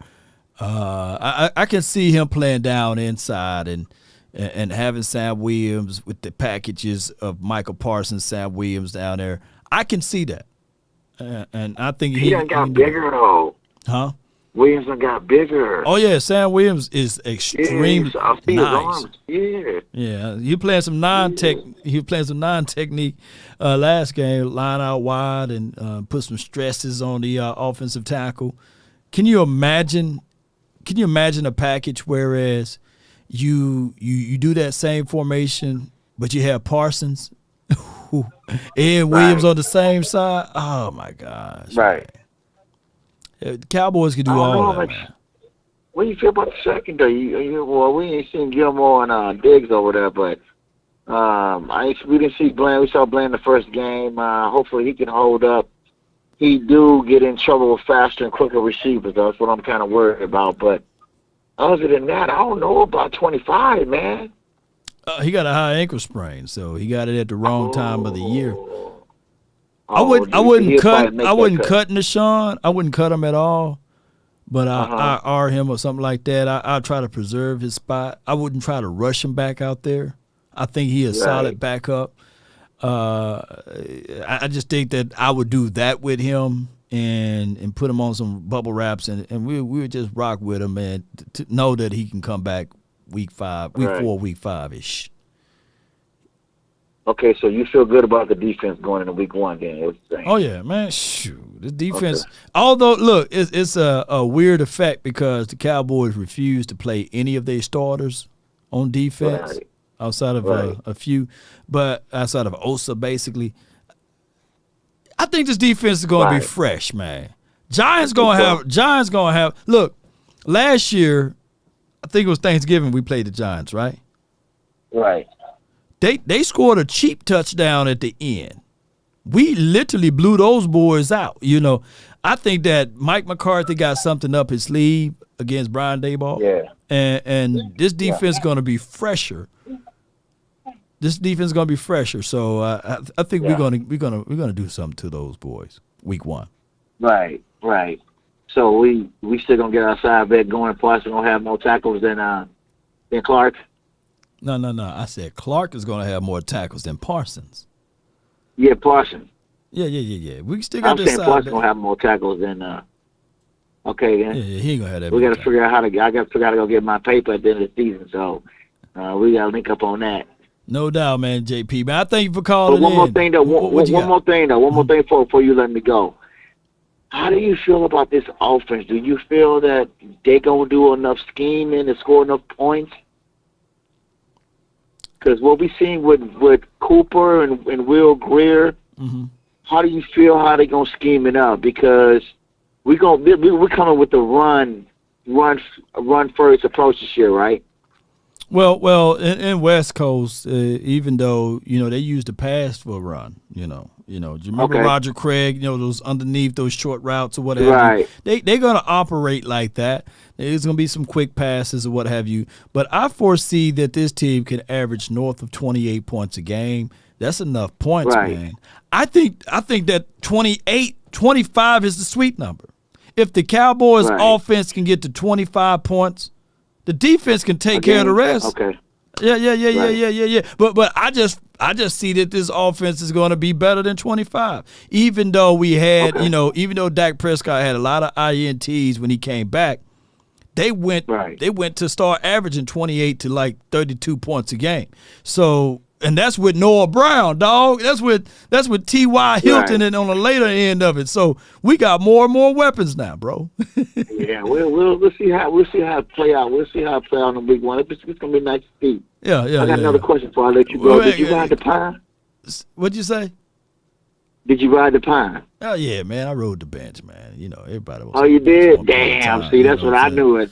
See, downtown. See, I knew you rode the pine. See, I went from 9th grade. I was supposed to play my 10th grade, but I went to high school. I was supposed to play my 9th grade year, but I got kicked up to 10th grade and I played varsity. Yeah, so I knew my Brookhaven boys. I knew my you ain't never got out the bench. I knew about Brookhaven. Jordan rode the pine. Come on, bro. I ain't talking about no Jordan. I'm talking about you. I knew you rode the pine. I knew all this. I knew my Brookhaven boy was clowning. Yes, indeed, man. Yeah. Appreciate you, though. Appreciate you for jumping all in. Right. Okay, I'll let shout out to you, bro. Bye. Yes, indeed. Some of y'all be lying to kick it, man. Hey, man, I ain't never hit the bench. Yeah, you was on that bench, dog. You were clean on that bench. We had wars with our school, though. Our track coach didn't get along with our football coach. Our football coach didn't get along with our basketball coach. And they try to siphon you, you know. So it is what it is. So when you run track, you got to sneak to play basketball, make the team, and be like, hey! All right, Justice says, Mazi said he doesn't watch football. And I'm not freaking out, but I think he's going to have to take a deep dive into football now. You got to study to be the best, not just practice. And I hope we're not taking that out of context, because I think that Mazi said that he don't like football. He like hitting people, you know. But if there's – and I appreciate you for your super chat. Appreciate you. Appreciate you for your super chat. I would say this, though. With that being said, let me know. Let me know where I can find that interview so I can dissect that interview. Justice, if you can send it over to my Twitter DM or Instagram DM, I will appreciate it wholeheartedly. Damon says 199 message deleted by Choctaw. What you said, Damon? What you said for him to take that away? I can't even read what you said. What you said? You know what I'm saying? Let's go to. We got some people in here. Let's go to JV for the 901. You're live on the Nation. Live Nation. What's good with you, man? Talk to me, man. Man, not much. Look, I just got off from work and got home, and I cut on and I see you live and thing, and I just want to support you and all that. But when I got on, I heard some news about Clinton Bohanna. What was it? And first off, I would like to know what's the normal number of interior defensive linemen that the Cowboys keep on their roster? One. They normally just have probably one. You know, this is their second year kind of like addressing that issue, right? Normally, I think teams normally rock with two defensive tackles, right? And they rotate to two. But the Cowboys been allergic to having big boys down inside. So they are addressing this issue now to stop the run. Jonathan Hankins is there. Bohanna is there. And then I don't think Isaac Alacon is going to make the team. He's going to be on the practice squad again, or somehow with whatever they do with the, foreign exchange players. But I would say this, that we rocking with three, and how Will McClay said is that Michigan didn't utilize Mazi to his full capacity. Like they only used him as the one. So Will is looking at, Will McClay sees Mazi as I don't want to use the word hybrid, but he looks at him as a 3/1 tech guy. Okay. Well, see, the thing is, I'm over here looking at the defensive tackles on this team as a complete whole, and that defensive tackle roster, in my mind, consists of like Osa, Gallimore, Golson. So you counted the threes and the one text together, basically. Right. Okay. Absolutely. And I'm not gonna sit up here and say that Bohanna is the end all be all or anything, but I know for sure that when it comes to a rush defense, he is better than, I'll say, everybody else that they have on their team. And that's just for right now. Now, Mazi can be better than Bohanna. But, shoot, I believe as a rush defense, not a pass defense, defensive lineman, but as a rush defensive lineman. I believe Bohanna has proven himself time and time again. This will have to be the year for Bo, right? You know, he didn't get a lot of snaps or reps last season. Really so this will be the year. And normally this is right around that year where you say, hey, look at that guy right there.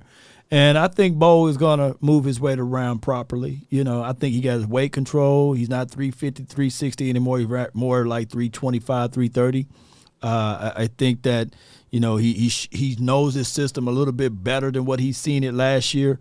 And he got help. He got help with big Jonathan Hankins, who's been a trailblazer for all of these people as far as the wealth of knowledge that he brings to the table. So I think that the interior defensive tackle room will be better. That's my thing. I mean, with Bohanna improving, do you see him making a long career here with the Dallas Cowboys, or do you see them probably trying to trade him off by the trade deadline later on this season? No, they ain't gonna trade him off. He don't have a lot of high trade value right now. What's going to happen here is we're going to continue to see what he looked like by the end of this year, and then I think this is his contract year, and then we will look into that next year.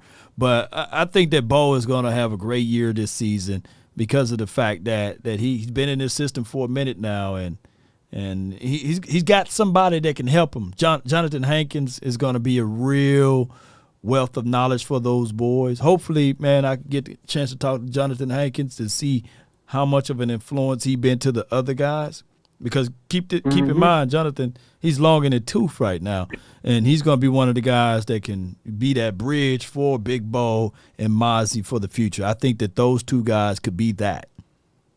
Oh yeah, and also with Jonathan Hankins, I really don't remember him ever playing a full season at that position. But I do remember, I know that Bohanna has finished the season with the Cowboys. And you're talking about uninjured, right? Right. Bo got a little ways to go, Jay, and hopefully when we look back at this conversation around November, we be saying, "Damn, he did come a long way." You know, so I'm not really thinking that the Cowboys are stressing that out, but I'm quite sure that the Cowboys are hoping that he's picking up the things the right way, and he's been phenomenal this offseason, and he can continue to do that and continue to be that guy to say to everyone, let me be the first wave of rotations when Jonathan Hankins is out, and then let Mazi come in to clean up. Then that's a good feeling for us, man. Absolutely. Now that's a great feeling just to hear. No doubt, man. I appreciate you for calling in, bro. Appreciate you, man. All right, and as always, I will be said, man, go ahead and extend CD Lamb. Yes, indeed. Let's go, man. Let's pay that man. Let's go. Appreciate you, Jay. Yeah. Yes, indeed. That's from the 901, man. I got Pastor Simmons over here from the 918. He live on The Nation. Hey, what's up, Law? Nothing to it, man. Talk to me. It's been a long time, man. It is. Been in the hospital and a lot of stuff been going on, man. I just want to say to the nations, to the Law Nation, not the Cowboy, well, the Cowboy Nation too, but I'm gonna say first of all the Law Nation, everyone that prayed for my wife and me. I want to just say thank you to everyone, and I really appreciate your prayer and your support to the nation. I want to tell everybody to just hit that like button, go back and look at all the other videos you haven't seen, because I do. And I'm an old guy, but I'm learning from Mr. Law, so I want to say thank you first, brother. Oh, man, I appreciate that. That goes a long way with me. What you got for the show today? Man, I just want to say about the boys, you know what I'm saying, that I've seen some good things and bad things. Guess we ran into a couple of, I'm going to say bumps in the road, as you say, the old people do, as we say. You run into a few bumps in the road where, one thing for me, for being looking at the Cowboys from way back in the 60s, when they first started just about, looking at Jerry Jones and all that, I think this is one. Maybe I'm the only one. Well, I know I spoke on this with you a little bit, Law, but I just think that sometimes people on our team don't get a fair shake as far as their feel. I can't, I'm old school, so I can't say the right word, but I'm going to say their chance to get on the field. Mm-hmm. I feel like, for me, it looks like the Cowboys is unfair because injuries, we can understand that. But I just feel that from the offensive line, secondary, linebacker, it almost seems like this is the same old story as my mama say, as old people say. Don't get stuck in the rut because you can never get out of it. Mm-hmm. So I think if we're going to be a championship, and I believe we have all the tools, all the players, maybe a few little, people on the offensive line, I think we need to maybe move maybe one person over. I think Zach Martin needs to stay in his position. I think my boy, I can't call everybody's name on the top of my head, Law, because you way better than me. But the other, not the other Smith brother, but the older Smith, I think he needs to be moved to guard. Put the other Smith on his side, still on that side. Then we just need to plug that guard right there, and then develop your second string. Your backup guards, your backup ends, and then your backup center. You got 3 backups. Or maybe, I don't know, they said 16 players. So back in the day when we was doing football, it wasn't that many. So you was lucky if you had enough to cover it. Mm-hmm. But I'm just saying, man, I believe in the offense to be, Mazi, nobody should hold that against him because he's still a rookie, like you say. He is. Law. He's still learning. He's still coming in. He's still learning the system and all that. So we need to understand this dude is a plugger. Now there's going to be games where he's going to learn how to get free. But I see some clips where, man, he had 3 people on him. Yeah, he's blocked 3 people. He got a long way to go, and there's going to be some growing pains. I'm feeling that he's a rookie. Welcome to the NFL. You know what I'm saying? They still supposed to tie him up to the goalpost, man, and put the sprinklers on. Whoever break or lose free, get a chance to not pay for the dinner. So Mazi gonna be the guy. Mazi gonna be that guy that we gonna overanalyze when we shouldn't. Nose tackles, defensive tackles, nose tackles, one tech guys, supposed to be unseen, unheard, right? Do. Yeah. We don't supposed to be talking about these boys unless they drafted in the first 5 or 6 picks. But the NFL is gonna laser in and talk about Mazi in a negative way if you don't get things moving, because it's hard to make the justifications of a guy that's doing the nasty work and the dirty work. But you know what, Law? I got 2 more things, and I'm going to let you go. One thing about Dak Prescott is I think Dak is going to be such a dynamic player this year. I think such crispness that I haven't seen in a long time. I lost a couple of things as far as we lost our partner and stuff like that. So I had a lot of stuff that I lost. But right. We're still trying to come through this thing. But I saw things in Dak. So I got in it. I used to have channels where I could watch the Cowboys all day. Mm-hmm. I wouldn't have to go there. You know what I'm saying? But they changed the channel. I guess they figured out they made a boo-boo since this thing with YouTube, which y'all blowing it up. Right. Congrats to all you guys. And anyway, Dak has been killing it, man. I've been seeing I'm not going to say anything about the interceptions because that's competitiveness. But, man, I'm going to tell you, them dimes he's been dropping in practice, dude, has been such amazing to me because I see a guy that's really, really locked in. And one more thing, I want to see them use Turpin and my boy Deuce, Deuce. As my boy said on the movie when he walked in that kid's home, when he said, "Who you represent?" he said, "Deuce here." So my boy Deuce, and I'm gonna predict this now. Uh-huh.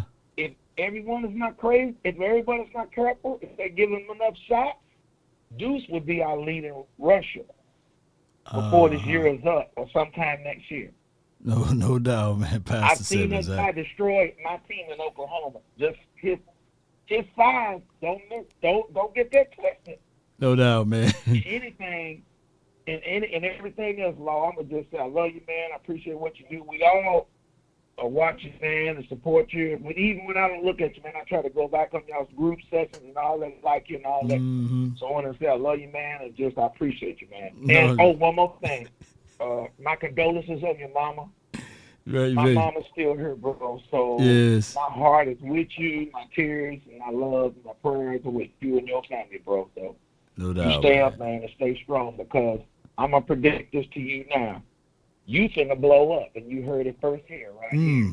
Man, I appreciate you, Pastor. Thank you so much for your words, man. And thou shalt decree a thing, and it shall be established, man. Appreciate you. Tell her, I appreciate Miss Jessica and her inspiration. Tell her God bless her. She's definitely a woman of God. No doubt, Pastor. I Appreciate love you, man. I love all y'all. Cowboy Nation. Let's go! Like my boy said, let's go! Let's go, baby. Yes, indeed. That's Pastor Simmons, man. Appreciate you. Appreciate it, man. Oh, my goodness. Yeah. Let's go. I got you. Oh, man. Let's go. Yes, indeed, boy. Woo, woo. All right. I got 3 callers. The conference has been locked. And, I got a special caller. Oh, yeah. She's your queen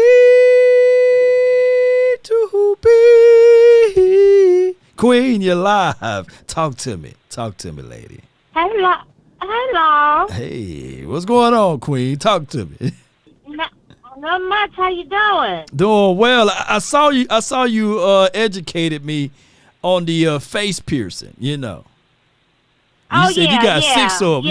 You got 6 of them. I have 5. 5, okay, to represent the 5 Super Bowl rings. You're gonna have 6 of them now. That's right. I'm gonna get a 6th one if we get that ring this year. Yes. They're called dermals, and they pierce them and put them under your skin. There's like a piece that's under your skin holding it on to your face. So it like loops in under the skin. So you just clean it with whatever cleaning agent that they got. You take showers with it, or you take it in, you put it off. How did that work? No, it doesn't come off. Okay. You don't take it out. You just wash your face normal, and then you have a cleaning agent that you have to clean around the piercing so it stays clean. Okay. All right. Sure. Well. I was gonna say I'll get one on my forehead, but I ain't gonna get one of them. Then that sound like that hurt. Gonna leave a mark on me, you know. I got one on my forehead, right in the middle. Right in the middle, man. Queen, you got it going on, then. You got it going on. I'm about to go zoom in. I'm gonna zoom in on one of your pictures right now. You know what I'm saying, Queen? Yeah. Zoom in. Zoom. And check it out. I got something in my face. Yeah. Zoom in. But as far as it must be an old picture right here, though. I got an old picture of you on the screen right now. Let me see if you zoom in. You don't see no dermals? Nah, you got some shades and stuff on. You know what I'm saying? Let me see if I can move it all the way to the top. Hold on. Copy. Well, I'm building a plane while it's in there. But keep talking while I'm doing this, while I'm setting this up right quick. Okay. You got a smooth face. I don't see nothing on there. It must be an old picture. You got a helmet and some shades on. You're on a bike, I believe. I got dermals on there too. I can't see no dermals. Chat, can y'all, unless this not you, I thought that was you right here. That is me. Where is that? On the right hand side, left hand side? Let me zoom all the way in and pixelate it now. I don't see nothing. I'm gonna go to your Twitter page when we get off of here. and look at a couple of my pictures. You'll see them on my face. Okay. But Mazi is a good player, and Brian Broaddus in a couple of his shows, he was kind of breaking down the fact that Mazi is so used. He's been playing the Michigan way all this time, and now he's going to have to get used to the Texas Coast way of doing things. Okay. You know what I'm saying? And so that he was saying that's one of his problems. And then as I was watching the game and I, went back and looked, he needs to keep his pads lower. Yep. And he needs to keep moving his feet. When when you stop your feet, people can knock you down. Yeah, he need to stay within the cylinder. Keep moving your feet. Yeah, he can stay within the cylinder, and the body in motion stays in motion. That's what coach used to tell us: keep moving the feet or what have you. So yeah, he gonna have to keep moving those feet. So I hope and pray that it's just the little technical stuff that they need to work with him on. But they should have seen that all season and during practice and been able to, try to correct that. Then I don't know why they. I know they've seen that. They've had to seen that. Dan Quinn is a seasoned defensive coach, so I know he's seen it. I wonder if it's like something mentally that Mazi's gonna have to do, or if he's gonna have to take time out on his own and start practicing this stuff. Put in some extra time working on that. Yeah, I think he will. I think he will. We got 17 games to go right now, and I'm quite sure they're gonna get him right. They're gonna get him right. Yeah, I believe so.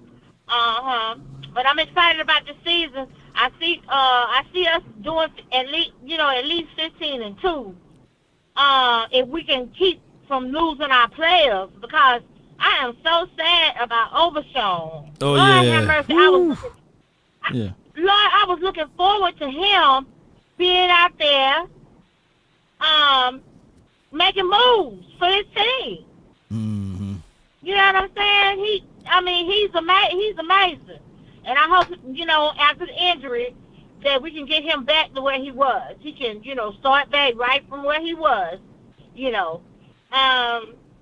But that's pretty much all I had, is the fact that, because I've been hearing a lot of stuff about Mazi this and Mazi that, like y'all been saying, they want him to be like Aaron Donald in, how many months it's been? It could be 3-4 years. He don't think he could be an Aaron Donald, though. But I feel and I understand what you're saying, though. Mazi, let's give him a little grace period here. He's a rookie. Welcome to football. Welcome to NFL. And we're going to see what he's going to do down the stretch. And my goal is, I don't give a dog what he do as long as the other people eat, right? He may not even show up ever on the stat sheet. And that's going to be a new wave of the Cowboy fans to understand.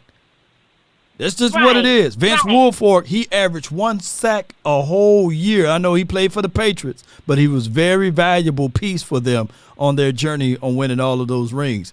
Appreciate you so much, Queen, for calling in. All right, let her hang, Cowboy Nation. To the window, to the wall. Yes, indeed. Oh, ski. You come on, baby.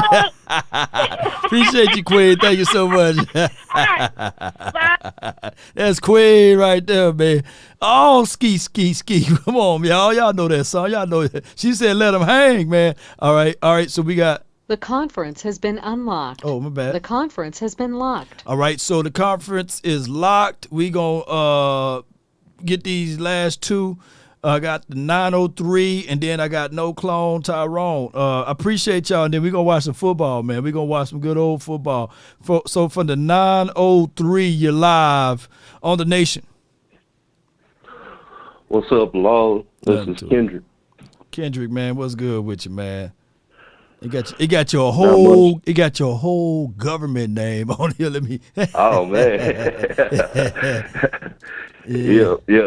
I called in a week or two ago when you mentioned the Kendrick Lamar, but anyway, to get straight into it, as far as Mazi is concerned, it's probably going to take him another year. I just think so many people during college and everything pumped up his head because he was so strong and he can just bulldoze everybody into the backfield in college.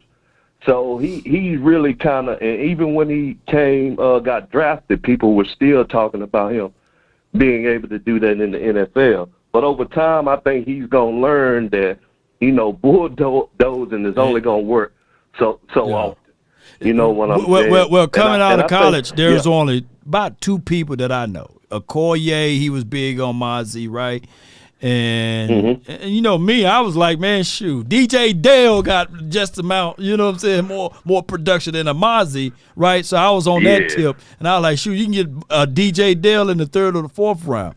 But when I look back at everything and looked over the film analysis of what Okoye did and did my own self-scouting, I was looking at it like, well, if he's going to do this, right, for my guy Parsons and if he was able to do, because think about it, Aiden Hutchinson, he went to that same university, right? Yeah. And it was Mazi that was helping him out. So I was thinking at it from that perspective. I was thinking that, if this dude can do this so someone else can eat, then let's bring him along, right? So I'm going to sit back. I'm going to sit back and I'm going to watch this year. I'm going to still support and root for Mazi. I'm not going to go against the grain with him. I'm going to say this, though. There's always room for improvement. But if he only had, I think 0.5 sack in college, it's going to be harder for him to get sacks on the pros. But, we see stranger things, though. And I don't even really see him getting much sacks at all. If it is, it'll be kind of like where the quarterback is running around trying to avoid something, and it's almost like an accidental sack. You know what I'm saying? He kind of run into the person or whatever, not a straight up just boom, boom, boom, and hit the quarterback. Not that type of sack. You know what I'm saying? Right. Because he's a little slow off the ball, and he got to get separation. I think once even Parson will probably work with him in the offseason, get his hands right. If he can get his hands right, he'll be something to reckon with because he's so strong. If he learn how to slap them hands down and get past them, that's pretty much all he needs. And to learn how to turn his body to break through them double blocks. Double blocks. I mean, that's all good. But I notice a lot of times in the game, the two people who's blocking him, they stay on him longer than usual for a lot of one-ticks and stuff like that, which gives the linebacker more time to be able to do their thing.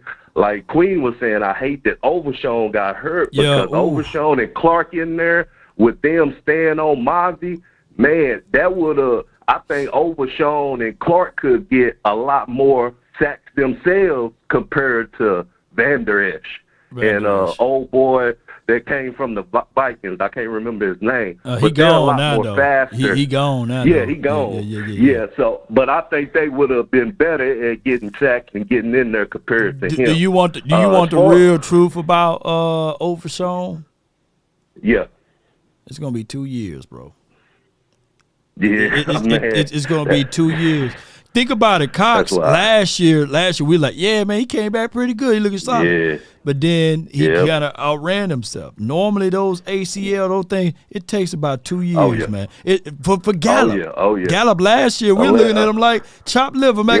Get Gallup up out of there, man. He ain't worth the $60 million. But now Gallup is looking a whole lot better. So when those boys get those ACLs and all of those tears or what have you, they can come back, but it's going to be like, they can come back, but it's going to be a while for them to get to their peak unless they doing some crazy type training, like if you on a level of like Adrian Peterson. Ain't too many people on the level of Adrian Peterson that can come back from ACL and be better than they was the year before.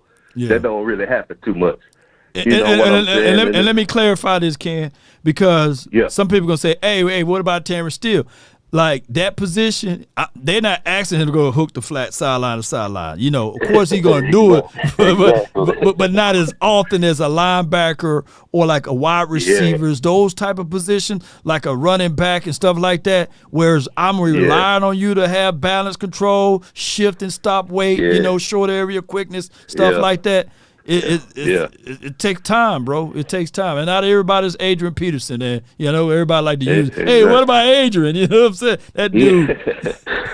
That dude is unreal and stuff like that. But, yeah, I know what you're talking about as far as that, especially with Kellen Moore offense. With all them comeback routes, that's not a good type of route running to be running when you done messed up your ACL and stuff, playing and trying to come back.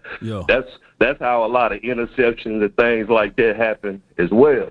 With both, not only Gallup, but with Cooper too. Cooper was suffering with some foot injuries and ankle injuries and stuff like that, and we was running them routes way too much.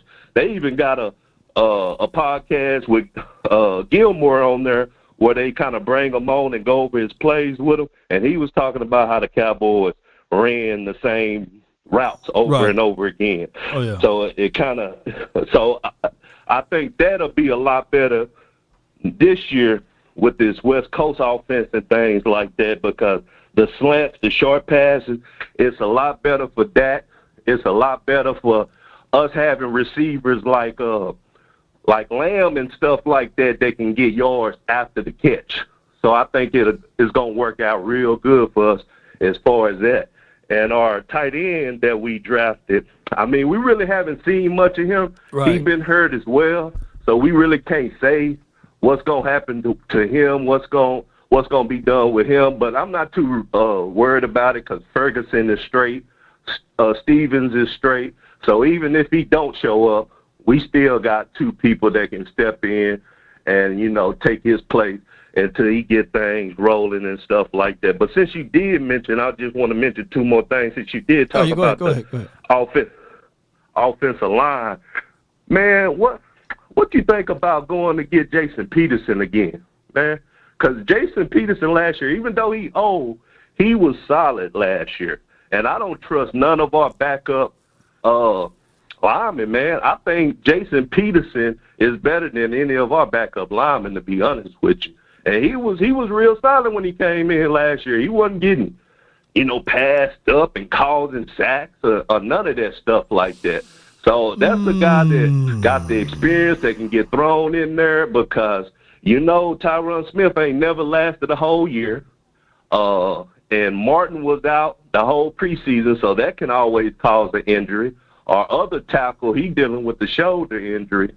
So, man, we got to come up with something as far as that line is concerned. So that's the one thing I'm worried about and stuff like that. But other than that, I think everything's gonna be solid. You know, our defensive line is sold up. You know, and I think Mazi will probably never be out there on third down, especially if it's third and long.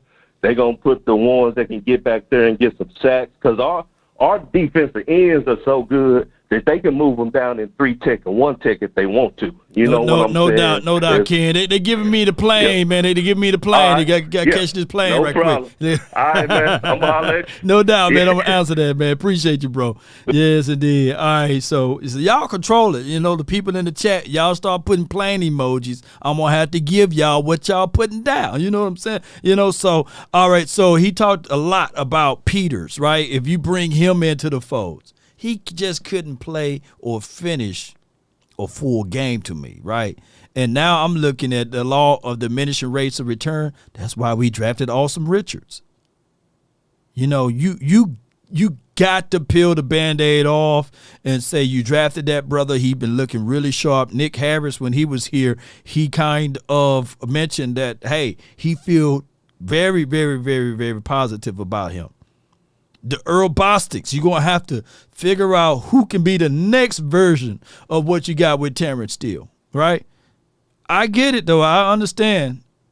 Jason would be a great acquisition for us, but it's going to be a ramp-up time, and the time should be now. It's August the 21st.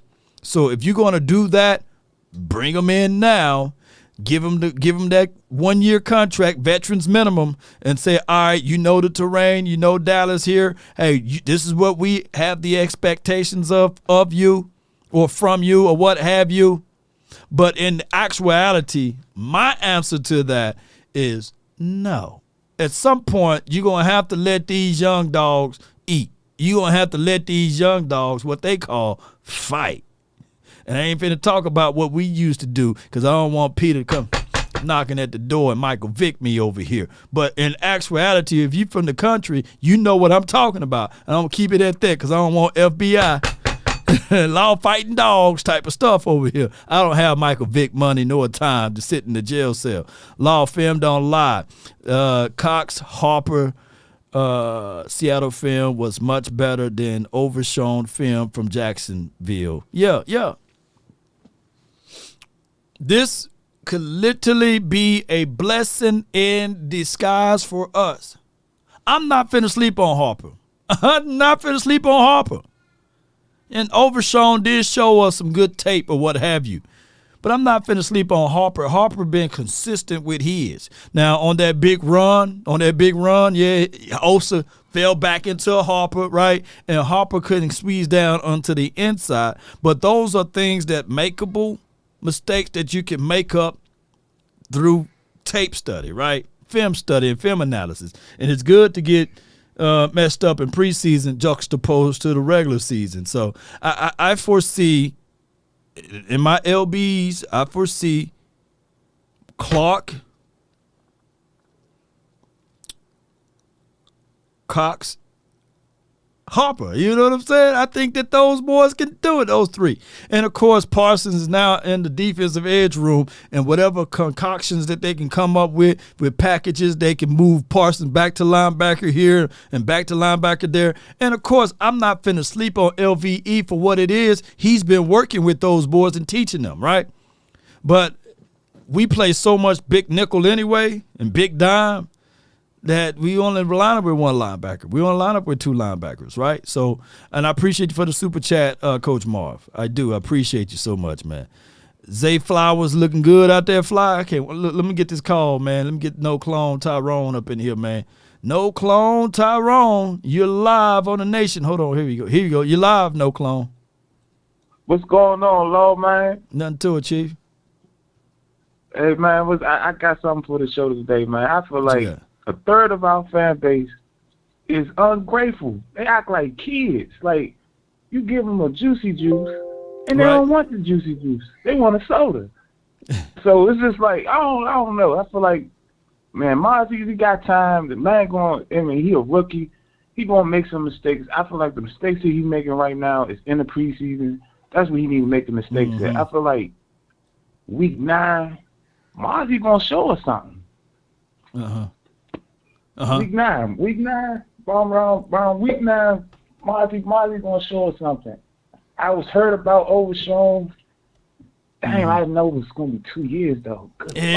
Well, he's gonna be back next year, but to the full form and all of that stuff, it's gonna take about 2 years, man. You know, I'm just being realistic with y'all, man. And maybe we have Dr. Q when he called back in, what have you, give us the full breakdown and analysis. But here's the crazy thing: the expectation's still gonna be here, though. The expectation's still gonna be there, though. You know, that's just how that goes, unfortunately. I just feel like they just need to ease up on my man Mazi just for a little bit. No, it's full court press, man. You're a Cowboy. You drafted in the first round, man. Full court press. You can't teach strength. You know, strength is something that you can't teach. The boy's strong, so technique is something he's gonna have to learn. Once the technique come along, and you add strength along with the technique, sure he's gonna be a monster. Yeah. Yeah. That's just how I see it. I don't know. I mean, I feel like I don't know. I just feel like we as a fan base, we need to start evaluating the players instead of like crucifying them, you know, because I feel like that's basically what they're doing at this point. Yeah. They're going to do that, man. That's just the right passage, man, for the Cowboys. Whoever we draft in the first few rounds, man, they're going to, ESPN going to be on. Fox is going to be on them, right? You know, Cowboys people say, hey, it's been 27 years going to be on them, you know. So Yeah. like by us not being successful in 27 years is a right to call out everybody, right? So that's just how that goes. Yeah. Everybody, it's Mazi's fault. It's Mazi's fault because we haven't won in 27 years. Nah, it's Prescott's fault. It's Prescott's fault too. You know what I'm saying? out of the 27 years now, he's been 7 out of that. So shoot, it's his fault. You know? Yeah, they're gonna crucify him. Hell yeah, man. So I mean, I get it and I understand it, and that's one of the things that kind of take away some of the joy of being a Cowboy fan. Is the fact that we got to fight our own fans. You know what I'm saying? Yeah. like the Cards fans, they ain't doing that to them. You know what I'm saying? They all right with theirs. They don't even have a Super Bowl. They all right. You know what I'm saying? Shoot, even the Eagles, the fried chicken fans, they ain't doing that to each other. They ain't doing it to each other. Nah, they when they get mad at each other, they come over here and talk about us. Like they literally this is what they would say. Well, we got 16 playoffs. You know what I'm saying? Out of 16 playoffs, you only got 1 Super Bowl. You want to flex on that? You know what I'm saying? You know, so it's just how, and they got that one technically in a hey, what was that type of Super Bowl type of moment? But that's a whole nother story, man. Whole nother story, bro. Absolutely right about that, Lord, man. I just feel like we as a team, we gonna get better now. Right now, you know, we took a hit with Olsen, and you know, Mazi, he's learning. He's still learning. Yeah. And it was like I said, it's a reason why my man Parsons was like, "Let's go." Yeah. When he got Let's go, man. Let's go. Let's go. There's a reason why, man. Shoot, he see it, but fans can't see it, right? It's a rotation. All I need Mazi to do is just be better than Carlos Watkins. If he can be better than Carlos Watkins as a rotational guy, then we winning, right? That's just a step up better. Mm-hmm. But man, I appreciate you, man. I'm gonna get on up out of here, bro. Anything else before I let you go? No clone Tyrone. The only thing I got to say is Prescott. We gonna go to we got this, man. It ain't gonna be a whole bunch of I don't see a whole bunch of interceptions out of my man Prescott. And let's go Cowboys, DC for life. No doubt, man. Not for short, man. That's my guy, man. Hey, all right. We went overtime today. William Bailey, man, please call that tomorrow, man. We'll get you hooked up tomorrow. Now, tomorrow, schedule going to be a little different, right? Got an appointment at 10 o'clock and then got to do a whole bunch of stuff. And then we got to drive up to Frisco and at 5. Got to be there early because the first practice line going to be longer than Shaq feet.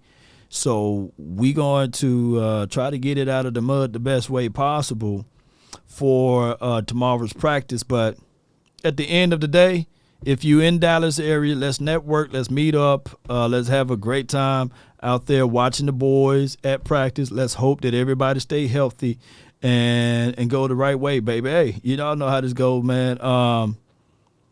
Appreciate y'all, man, for calling in. Thank those. Shout out to you, Bobby King. Bobby King for the 100 tokens over there on Facebook, man. Appreciate you, man. Thank you. Gave you them flowers and everything. Appreciate you, bro. Let's go. Let's get on up out of here. Hit the like, share this content. Let a friend or a neighbor know where to go when they want to tune in to Cowboy Sports Talk and beyond. Y'all be sure to watch that Washington versus Ravens because we got to play those boys and we got to scout. Let me know what my guy, Emmanuel Forbes, that's my dog, man, you know, Hell State. Let's see what he gonna do. But as the departing part of it, shout out to you, Sadiq. Shout out to you. Great show. Thank you. And thank those who supported the nation. And if I missed anyone's super chat, let me know. Charge it to my head, not my heart.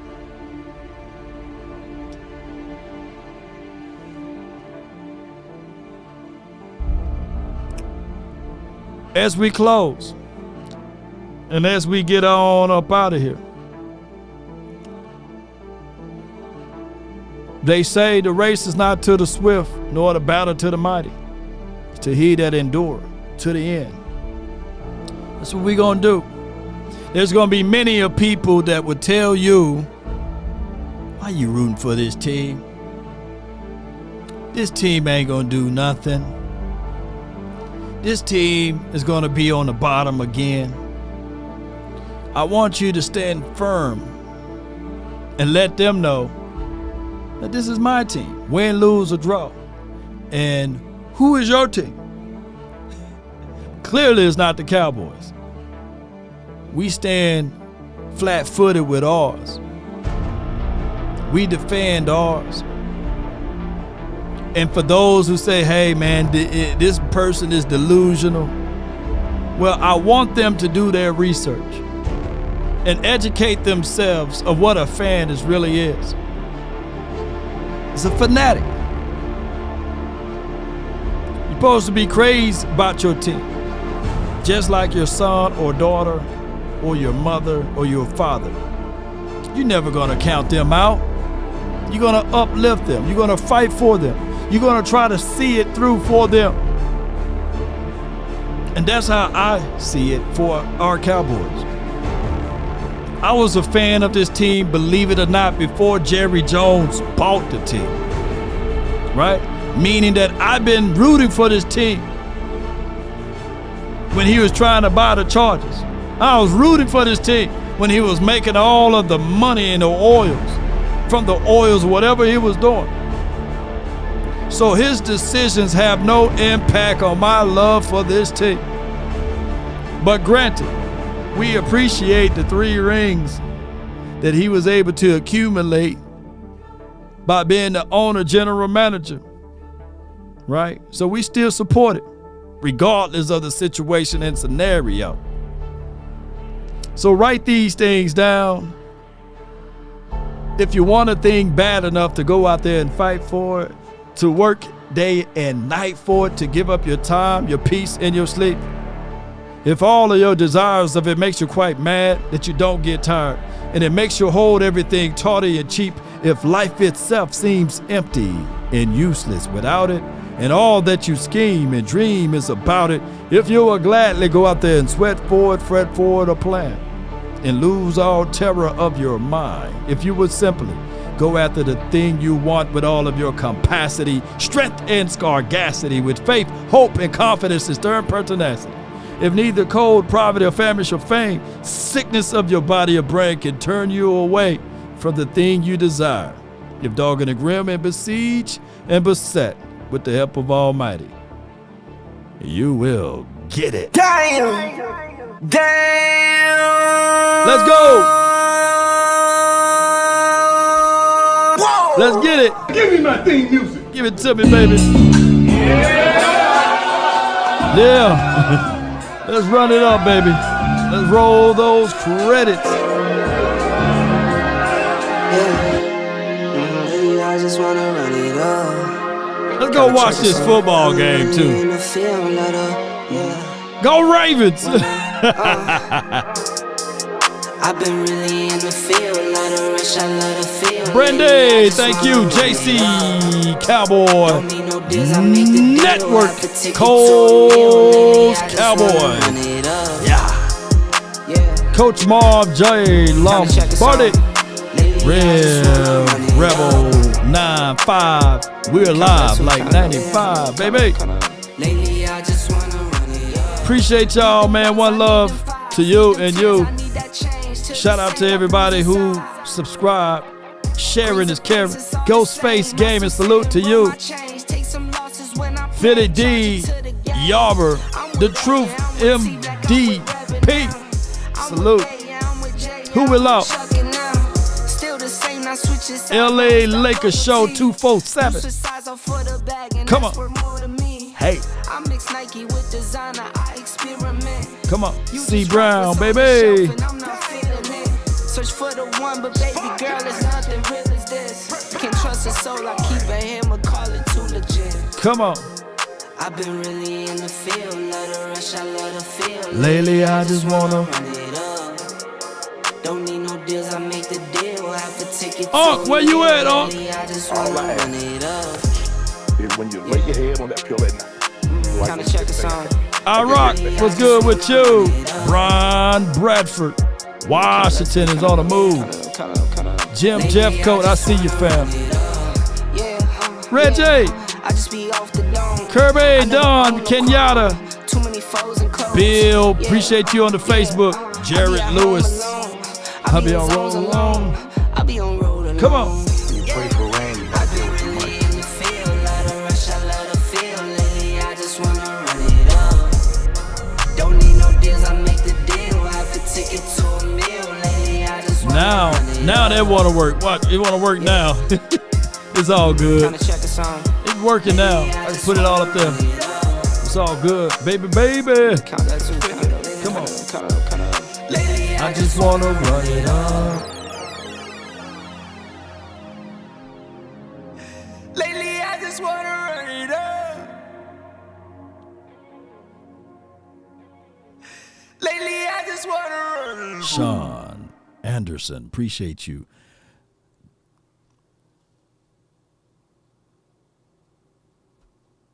All I ask is when you lay your head on that pillow at night, you know I gave you everything I had. I gave you everything I had. Lay your head on my pillow and just relax, relax.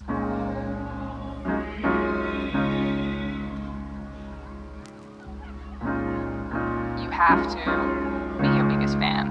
And when things are really tough and they're really rough and nothing's working, but there's something inside of you that says, I just have to follow that. Because you don't know who you're going to be, who you're going to be, who you're going to be.